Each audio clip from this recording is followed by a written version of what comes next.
మా ఇంట్లో మామిడి చెట్టు పూతకు వచ్చిందండి బాగా. ఓకే. దానికి మేము వేప మందు కొట్టచ్చా పురుగు పట్టకుండా? వేప మందు కాదండి, మీకు ఇంట్లో పెరుగు చేయగలిగితే పెరుగును మజ్జిగ మార్చి ఒక 5 రోజులు పులియబెట్టేసి దాన్ని స్ప్రే చేయండి. పెరుగు పెరుగు మజ్జిగలా చేయాలా? పెరుగు మజ్జిగలా చేసి మజ్జిగ బాగా పులవాలండి. బాగా పులవాలి.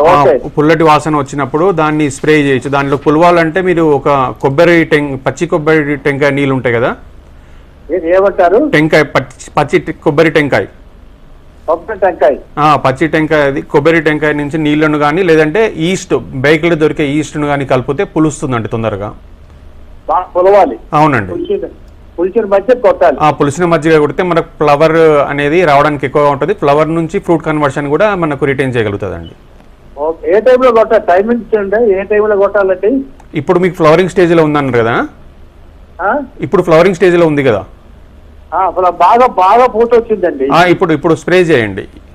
అంటే ఏ టైం? మార్నింగ్, ఈవినింగ్ టైంలో చేయండి. ఈవినింగ్ 4 లోపల చేసేయండి.